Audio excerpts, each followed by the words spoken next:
এমন একটা জিন যে সুন্দরী মেয়েদের দেখলেই তাদের সাথে শারীরিক সম্পর্ক করার জন্য নিজ রাজ্যে নিয়ে যেত।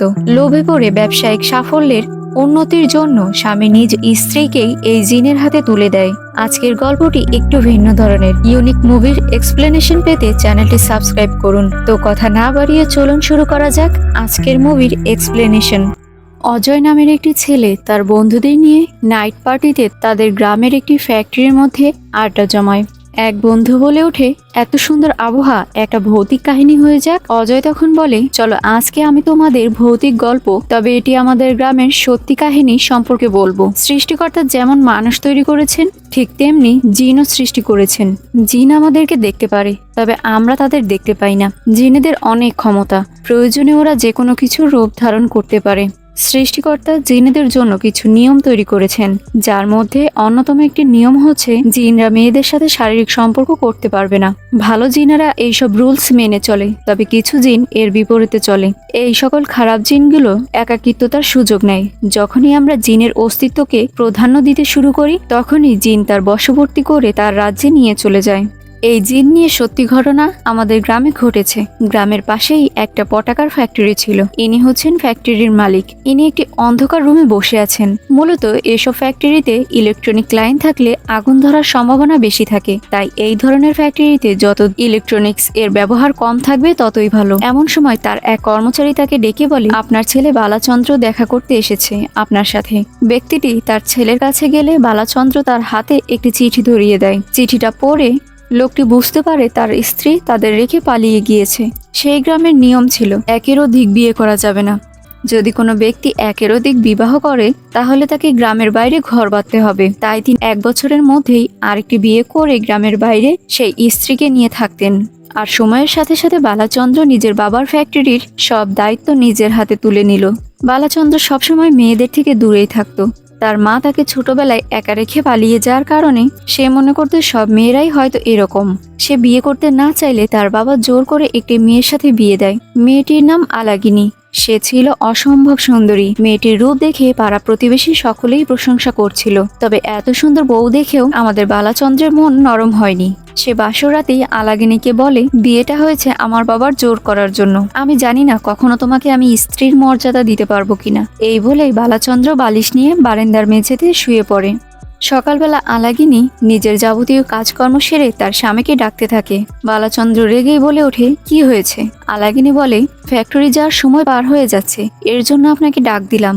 বালাচন্দ্র বলে, ঠিক আছে তুমি যাও। আলাগিনী খাবার টেবিলে খাবার পরিবেশনের জন্য সবকিছু প্রস্তুত করে রাখছিল। বালাচন্দ্র ফ্যাক্টরির উদ্দেশ্যে রওনা করবে, ঠিক সেই মুহূর্তে আলাগিনী বলে, শুনুন কিছু একটা খেয়ে যান। বালাচন্দ্র বলে, আমার ক্ষুধা লাগেনি। আর হ্যাঁ, আমাকে কখনো শুনুন বলবে না, তুমি আমাকে বালা বলে ডাকবে। আলাগিনীর মনটা প্রচুর খারাপ হয়ে যায়। এরপর ফ্যাক্টরিতে বালাচন্দ্র হিসাব করার সময় হঠাৎ পেছনে খেয়াল করে অদ্ভুত কণ্ঠস্বরে যোগফল সঠিক উত্তর ৭,৮৬০ কে বলে ওঠে। ক্ষণিকের জন্য বালাচন্দ্র থমকে ওঠে। তার সামনে লাইট অফ অন হচ্ছিল। পরক্ষণে এইভাবে এটা হয়তো তার মনের ভুল। সে যোগ করতে থাকে, তবে দেখা যায় যোগফল ৭,৮৬০ই হয়। এর মধ্যেই আবারও সেই অদ্ভুত কণ্ঠস্বর বলে ওঠে, আমি তোমাকে এই উত্তরটাই বলেছিলাম। বালা কিছুক্ষণ চুপ থেকে মনে মনে ভাবে এটা হয়তো তার কাজের প্রেশারের জন্য এমনটা হচ্ছে তার সাথে। তাই সে চেয়ার থেকে উঠে চলে যেতে চাইলে তখন সেই অদ্ভুত কণ্ঠস্বর অর্থাৎ জিন বলতে শুরু করে, তোমার কি মনে হচ্ছে এসব স্বপ্ন? তবে না, এটা বাস্তব, আমি তোমাকে প্রমাণ দিচ্ছি। 5 বছর আগে ফ্যাক্টরিতে 10,000 রুপিস পাওয়া যাচ্ছিল না। তুমি বলেছিলে ব্যাম্বো নামের কর্মচারী এই টাকা চুরি করেছে। তোমার বাবা তোমার কথাতে ব্যাম্বোকে চাকরি থেকে বরখাস্ত করেছিল, কিন্তু তুমি জানো এই টাকাটা সম্পূর্ণ তুমি নিয়েছিলে, কেননা আগের দিন রাত্রে তুমি বন্ধুদের সাথে এই টাকা জুয়ায় হেরে গিয়েছিলে। বালাচন্দ্র বলে, আপনি এ কথা কিভাবে জানলেন? জিন বলে ওঠে, আমার পরিচয় তোমার জানা জরুরি নয়, তবে আমার দ্বারা তোমার কি কি উপকার হতে পারে সেটা নিয়ে তুমি চিন্তা করো। বালাচন্দ্র কথা না বাড়িয়ে সেখান থেকে বেরিয়ে আসে। তখন দেখা যায় বালাচন্দ্র এই সম্পূর্ণ ঘটনা তার বাবাকে বলছে। তবে তার বাবা এই বিষয়টা বিশ্বাস না করে তার উপর উল্টো রেগে গিয়ে বলে, এসব অজুহাত আমার কাছে চলবে না। যদি ফ্যাক্টরি না চালাতে পারো তাহলে সরাসরি আমাকে বলো, তোমার যোগ্যতা নেই ফ্যাক্টরি চালানোর। রাগ করে তখন বালাচন্দ্র সেখান থেকে চলে যায়। রাতের বেলা বালাচন্দ্র ঘরে ফিরলে আলাগিনী যথাসম্ভব চেষ্টা করে তার স্বামীর সেবা করতে, তবে বালাচন্দ্র সবকিছুতেই অ্যাভয়েড করে যাচ্ছিল। রাতে ঘুমানোর পর বালাচন্দ্রের পাশে অদ্ভুত সব আওয়াজ হচ্ছিল। তার শরীর থেকে কম্বল সরে যাচ্ছিল। সে ঘুম ভেঙে উঠে দেখে কম্বল তো তার পাশেই ভাঁজ দেওয়া অবস্থায় রয়েছে। সে আবারও কম্বল গায়ে দিয়ে শুয়ে পড়ে, তবে নানা আওয়াজে এবং আতঙ্কের ফলে তার ঘুম হচ্ছিল না। তখনই আলাগিনী তার কাছে আসে এবং তাকে পানি দেয়। বালাচন্দ্র পানি পান করে। এরপর আলাগিনী তার শাড়ির আঁচল দিয়ে নিজ স্বামীর মুখমণ্ডল মুছে দেয়। বালাচন্দ্র এতদিনে তার সুন্দরী বউয়ের প্রতি কিছুটা নরম হয়ে যায়, আর দেখা যায় তারা দুজনে একান্ত সময় পার করে। বালাচন্দ্র আলাগিনীকে বলে, ছোটবেলা থেকেই আমি ভয়ঙ্কর সব স্বপ্ন দেখতাম, তবে ঘুম ভাঙলে দেখতে পেতাম আমার মা আমার পাশেই আছে এবং তিনি আমাকে আগলে ধরে ঘুমিয়ে আছেন। তবে একদিন ঘুম ভাঙলে আমি আমার মাকে পাশে পাইনি। কাউকে বুঝতে না দিলেও নিজের ভেতরে ভয় পেয়েছিলাম। বড় হওয়ার সাথে সাথে এই ভয় আমার রাগে পরিণত হয়েছিল, যার জন্য আমি কাউকে আমার আশেপাশেও ঘেঁষতে দিতাম না। বালাচন্দ্র বলে, আমার মায়ের ভুলের জন্য তোমাকে সাজা দিয়েছি, তুমি আমাকে ক্ষমা করে দাও। আলাগিনী উত্তরে বলে, কোনো সমস্যা নেই। এরপর ধীরে ধীরে তাদের মধ্যে সম্পর্কের গভীরতা আরো বাড়তে থাকে। তাদের ভালোবাসা আরো গভীর হয়। একদিন দুপুরে আলাগিনী বালাচন্দ্রের জন্য খাবার নিয়ে আসে ফ্যাক্টরিতে। আলাগিনী খাবার বেড়ে দিচ্ছিল, বালাচন্দ্র খাবার খাচ্ছিল। ঠিক তখনই লাইটটি আবারও অন অফ হতে থাকে। ক্ষণিকের জন্য আলাগিনী লাইটের দিকে একভাবে তাকিয়েছিল। বালাচন্দ্র তখন তাকে ডাক দিয়ে বলে খাবার সার্ভ করতে। সে খাবার সার্ভ করা শুরু করে, তবে দেখা যায় সেই জিনের নজর আলাগিনের উপর পড়েছে, কিন্তু তার গলায় মঙ্গলসূত্র থাকায় জিন আলাগিনীকে নিজের করে নিতে পারছিল না। যাই হোক, আলাগিনীকে গাড়িতে উঠিয়ে দিয়ে নিজের চেম্বারে আবারও বালাচন্দ্র বসে। বর্তমানে ফ্যাক্টরির অবস্থা খুবই খারাপ ছিল। বালাচন্দ্র তার ব্যবসায়িক খাতাপত্র দেখছিল। তখনই সেই জিন আবারও বলতে শুরু করে, তোমার বাবার তোমার উপর কোনো ভরসা নেই, তবে তুমি চাইলে তোমার বাবার থেকেও কয়েক গুণ বেশি লাভবান ব্যবসার ক্ষেত্রে হতে পারো। বালাচন্দ্র বলে, এটা কিভাবে সম্ভব? তুমি করে দেবে এটা? জিন বলে, হ্যাঁ আমি করে দেব, তবে এর বদলে আমার জন্য একটা কাজ করতে হবে। বালাচন্দ্র বলে, আমি জানি তুমি শুধু শুধু কোনো কাজ তো করবে না, নিশ্চয়ই এর পেছনে তোমার কোনো না কোনো উদ্দেশ্য আছে, বলো কি চাও? জিন বলে, তোমার স্ত্রীর শরীরের কয়েক ফোঁটা রক্ত। বালাচন্দ্র এ কথা শুনে রেগে যায় আর চলে যেতে চাইলেই জিন বলে ওঠে, একটা মিনিট ভেবে দেখো, আমি কি তোমাকে ভয় দেখাচ্ছি কিংবা জোর করছি? অথবা কাউকে তো আমি খুন করতেও বলিনি, শুধুমাত্র কয়েক ফোঁটা রক্ত, যার কারণে খুব বড় বিপদ তো হবে না কারো। খুব সহজ একটা কাজ, এটা করলেই ধন দৌলত টাকা পয়সার তোমার কোনো অভাব হবে না। এ কথা শুনে বালাচন্দ্র সেখান থেকে চলে যায় আর সারাদিন এ বিষয় নিয়ে ভাবতে থাকে। তবে রাতে দেখা যায় বালাচন্দ্র তার স্ত্রীকে দুধের সাথে ঘুমের ওষুধ খাইয়ে ঘুম পড়িয়ে হাত কেটে কয়েক ফোঁটা রক্ত সংগ্রহ করেছে এবং সেটি তৎক্ষণাৎ ফ্যাক্টরিতে তার নিজস্ব চেম্বারে বসে জিনের উদ্দেশ্যে বলছে, দেখো আমি তোমার জন্য আমার স্ত্রীর শরীরে রক্ত নিয়ে এসেছি। এই বলেই রক্তের পাত্রটি টেবিলের উপর রাখে। তখনই জিন বলতে থাকে, আমি নিয়ে নিচ্ছি, তবে পাত্রের মুখটি খুলে রাখো এবং তোমার চোখ তোমার হাত দিয়ে আটকে রাখো যেন আমাকে দেখতে না পাও। পাত্রের মুখটি খুলে বালাচন্দ্র তার দুই হাত দিয়ে চোখ ঢেকে রাখে। সেই মুহূর্তে জিন এসে সেই রক্ত শুষে নেয় আর বালাচন্দ্রকে বলে, আমি খুব খুশি হয়েছি, খুব দ্রুতই ধন সম্পদ টাকা পয়সা তোমার জীবনে ভরে যাবে। আমি চলে যাচ্ছি, তবে মনে রেখো, এরপর যেদিন তুমি আমাকে স্মরণ করবে এবং ডাকবে সেদিনই আবার আমি তোমার সাথে দেখা দেব। এই বলেই জিন সেখান থেকে চলে যায়। ধীরে ধীরে বালাচন্দ্রের ব্যবসায়িক সফলতা বাড়তে থাকে, ফলে সে নতুন করে লোন নিয়ে আরও একটি ফ্যাক্টরি কিনে নেয়। একদিন আলাগিনী বালাচন্দ্রকে বলে, সেই দিন যখন আপনি আপনার মায়ের কথা বলেছিলেন তখন আমি আপনার কষ্টটা বুঝতে পেরেছিলাম, কেননা আমার বাবা মা ছোটবেলায় মারা গিয়েছিল। এরপর আমার চাচা চাচি আমাকে বড় করেছে, কখনো বাবা মায়ের আদর কি তা আমি পাইনি। তাই আশায় ছিলাম এই অসম্পূর্ণ ভালোবাসা হয়তো স্বামীর কাছ থেকে পাবো, এবং আমি পেয়েও গিয়েছি। কিছুদিন পরে বালাচন্দ্রের আবারও জিনের কথা স্মরণ হয়। সে লোভে পড়ে আবারও জিনকে ডাকতে থাকে। জিন হাজির হলে সে বলতে থাকে এবারও আগের মতো তাকে সাহায্য করতে, যাতে করে সে আরো ধন সম্পদশালী এবং প্রভাবশালী হতে পারে। তার বদলে তার স্ত্রীর কয়েক ফোঁটা রক্ত দিতে সে রাজি আছে। তবে এবার জিন বলে, তোমাকে আমি আরো প্রভাবশালী করতে রাজি আছি, কিন্তু এবার কয়েক ফোঁটা রক্ত আমার চাই না, বরং তোমার স্ত্রীকেই আমার কাছে দিয়ে দিতে হবে সারা জীবনের জন্য। এ কথা শুনে বালাচন্দ্র তো রেগে যায়, বলে এটা সম্ভব না, তুমি চলে যাও। তবে জিন বলে, গতবার আমি তোমাকে ধরা দিয়েছিলাম, কিন্তু এবার তুমি নিজে আমাকে ডেকেছো, তাই আমার আর ফিরে যাওয়া সম্ভব না। তোমাকে যেমন আমি এত ধন সম্পদের মালিক বানিয়েছি, ঠিক তেমনি এই ধন সম্পদ নষ্ট করতেও আমার সময় লাগবে না। বালাচন্দ্র অনেকভাবে জিনকে বোঝানোর চেষ্টা করে, তবে এতে কোনো লাভ হয় না। এর কয়েকদিন পরেই খবর পাওয়া যায় সরকার পরিবেশ দূষণের জন্য এই পটাকার ফ্যাক্টরি ব্যান করে দিচ্ছে।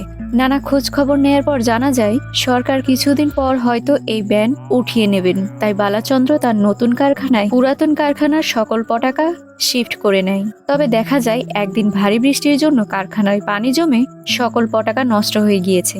বালাচন্দ্র তো সম্পূর্ণ ভেঙে পড়ে, কেননা অনেক বড় লোন করে নতুন কারখানা সে কিনেছিল, আর ব্যবসায়িক বেচাকেনাও তো এখন সম্পূর্ণরূপে বন্ধ রয়েছে। বালাচন্দ্র পুরাতন ফ্যাক্টরিতে তার নিজ চেম্বারে বসে জিনকে উদ্দেশ্য করে বলে, আমি তোমার কি ক্ষতি করেছিলাম, তুমি আমার সবকিছু শেষ করে দিচ্ছ।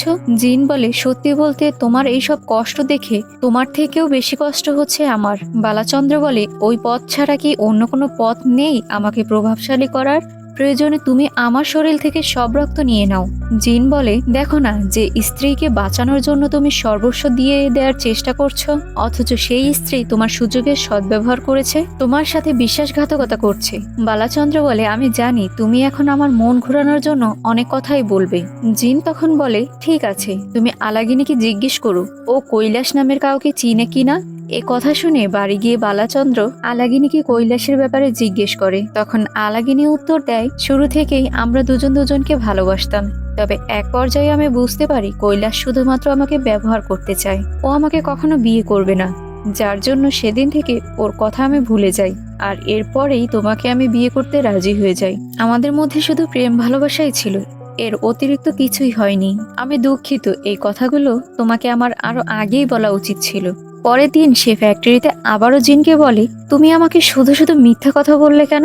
শুধু শুধু আমি আমার স্ত্রীর উপর সন্দেহ করলাম। জিন তখন বলে, ও তোমাকে বললো আর তুমি বিশ্বাস করে নিলে? আলাগিনী তোমার সাথে বিয়ে হওয়ার আগে ওই কৈলাসের সাথে শারীরিক সম্পর্ক করেছে। চোখ বন্ধ করো, আমি আসল সত্যিটা তোমাকে দেখাচ্ছি। বালাচন্দ্র চোখ বন্ধ করতেই এক ব্যক্তির সাথে আলাগিনীকে পার্সোনাল সময় কাটাতে দেখে। ক্ষণিকের এই ভীষণকে বালাচন্দ্র সত্যি মনে করে নেয়। সে ভাবে তার স্ত্রী হয়তো বিশ্বাসঘাতকতা করেছে তার সাথে। বালাচন্দ্র এরপর তার বাবার সাথে এ বিষয়ে কথা বলে। তার বাবা তার স্ত্রী আলাগিনীকে জিনের হাতে সমর্পণ করে দিতে বলে। প্রথম পর্যায়ে বালাচন্দ্র কিছুটা অবাক হলেও তার বাবা তাকে বোঝায়, তুমি অন্য কারো রক্ষিতার সাথে কেন থাকবে? তুমি প্রভাবশালী হলে অমন 10টা মেয়ে তোমার পিছনেই ঘুরবে, কিংবা রক্ষিতাও রাখতে পারবে। বালাচন্দ্র শেষমেশ আলাগিনীকে জিনের হাতে তুলে দিতে রাজি হয়ে যায়। বাড়ি গিয়ে বালাচন্দ্র তার স্ত্রীকে বলে, পূজারীর সাথে কথা বলেছি, আমার এই ব্যবসায়িক সমস্যার সমাধান হিসেবে তোমাকে নিয়ে একটা যজ্ঞ করতে হবে। আলাগিনীও এ বিষয়ে সম্মতি জানায়। তাই রাতের বেলায় সম্পূর্ণ নতুন বউয়ের মতো সাজগোজ করে তৈরি হয়ে যায় আলাগিনী। এরপর বালাচন্দ্র নিজের হাতে তার স্ত্রীর মঙ্গলসূত্র খুলে রাখে। আলাগিনী জিজ্ঞেস করে, আমাকে কেমন লাগছে? বালাচন্দ্র তার কপালে একটি কিস করে বলে, খুব সুন্দর লাগছে। এরপরে তারা বেরিয়ে যায় ফ্যাক্টরির উদ্দেশ্যে। ফ্যাক্টরির ভিতরে ঢুকে বালাচন্দ্র বলে, তুমি এখানে একটু অপেক্ষা করো, পূজারী আসলো কিনা আমি দেখে আসছি। বালাচন্দ্র সেখান থেকে চলে যায়। পরক্ষণেই ভয়ঙ্কর সব আওয়াজ হতে থাকে। জিন বলে ওঠে, আমি বালাচন্দ্রকে যেভাবে নির্দেশ দিয়েছিলাম তোমাকে বধূরূপে নিয়ে আসতে, ঠিক সেভাবেই তুমি এসেছো। খুব সুন্দর দেখাচ্ছে তোমাকে। এসব কথা শুনে তো আলাগিনী কিছুটা ঘাবড়ে যায় আর ভয়ে বালাচন্দ্রকে ডাকতে থাকে। বালাচন্দ্র আসলে আলাগিনী তাকে বলে, এরকম ভয়ঙ্কর আওয়াজ কে করছে? আমার খুব ভয় লাগছে, আমি আপনার কাছে আসছি। এই বলেই পা বাড়াতেই যাবে, ঠিক সেই মুহূর্তে আলাগিনীর চারপাশে আগুন জ্বলে ওঠে।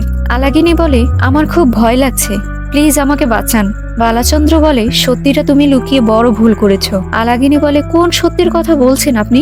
আমি তো আপনাকে সবটাই বলে দিয়েছি। তখন বালাচন্দ্র বলে, তুমি তোমার প্রেমিকার সাথে অন্তরঙ্গ মুহূর্ত পার করেছো, সে কথা তুমি আমাকে বলনি। আলাগিনী বলে, আপনাকে কিভাবে বোঝাই?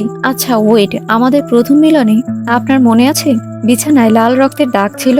আমি যদি আগে কারোর সাথে ঘনিষ্ঠ সম্পর্কে যেতাম তাহলে তো ওই দিন ওই দাগ আপনি দেখতে পেতেন না। বালাচন্দ্র এসব কিছু মনে করতে থাকে। তখন আলাগিনী বলে, আপনি একটা মিথ্যা কথাকে বিশ্বাস করেছেন, যার জন্য আজকে আপনি 2টা জীবন শেষ করতে চলেছেন। বালাচন্দ্র বলে, কি বলছো কি তুমি? আলাগিনী বলে, আমি মা হতে চলেছি। এই কথা শুনেই বালাচন্দ্র কান্নায় ভেঙে পড়ে। সে বুঝতে পেরে যায় নিজের স্ত্রীর কথা অবিশ্বাস করে সে কত বড় ভুল করেছে। 2 হাত জোর করে আলাগিনীর কাছে ক্ষমা চায় আর জিনকে বলে আমার স্ত্রীকে তুমি ছেড়ে দাও। তবে নিমিষের মধ্যে বালাচন্দ্রের চোখের সামনেই জিন এসে আলাগিনীকে নিয়ে চলে যায়। চোখের সামনে এসব কাহিনী দেখে সম্পূর্ণরূপে বালাচন্দ্র ভেঙে পড়ে। এরপর বালাচন্দ্র তার বাবার কাছে যায়। তার বাবা তাকে জিজ্ঞেস করে কাজ হয়েছে। বালাচন্দ্র উত্তরে হ্যাঁ বলে। তার বাবা তখন বলে হলদি পানিতে গোসল করে নাও, সব অপবিত্র ধুয়ে যাবে। তখন তার বাবার কাছে এসে বালিশ দিয়ে তার বাবার মুখ চেপে ধরে আর বলতে থাকে, বাবা মা সঠিক পথ দেখায় সন্তানদের, আর আপনি আমাকে ভুল কাজের নির্দেশ দিয়েছেন। আমার মা কোথাও পালিয়ে যায়নি, আমার মাকেও আপনি ওই জিনের হাতেই তুলে দিয়েছেন। কিছুক্ষণের মধ্যেই বালাচন্দ্রের বাবা মারা যায়। বালাচন্দ্র বাড়ি ফিরে আসে, কিন্তু বাড়িতে তার স্ত্রীর সাথে কাটানো সুন্দর মুহূর্তের কথা মনে পড়তে থাকে। এক পর্যায়ে সে এসব কষ্ট সহ্য করতে না পেরে সেই ফ্যাক্টরির ভিতরে গিয়ে ওই রুমেই আত্মহত্যা করে। সিন বর্তমানে চলে আসে বন্ধুদের কাছে, যেখানে এক বন্ধু বলছে, আরে দূর, এসব কাহিনী তো মন গড়া হয়। গ্রামবাসীরা এসব কাহিনীকে জিনের সাথে মিলিয়ে গল্প বানিয়েছে। এমনিতে সে ফ্যাক্টরিটা কোথায়? অপর বন্ধু বলে, এটাই সেই ফ্যাক্টরি। এই কথা শুনে ভয়ে এক বন্ধু হাঁটা দেয়। তবে তখনই সেখানকার লাইট অফ অন হতে থাকে। সকলে লাইট চালানোর চেষ্টা করলে লাইট জ্বলে না। পরক্ষণেই রুমের লাইট অফ হয়ে যায়। তখন সে বন্ধু বলে ওঠে, আরে ভাই, আমার পিছনে মনে হচ্ছে কেউ একজন আছে। ঠিক সেই মুহূর্তে দেখা যায় সেখানে আলাগিনীর ভয়ঙ্কর রূপ দেখা যাচ্ছে। মুভির কাহিনী এখানেই শেষ হয়। সো ভিউয়ার্স, ভালো লাগলে লাইক, কমেন্ট, শেয়ার এবং সাবস্ক্রাইব করবেন। ধন্যবাদ।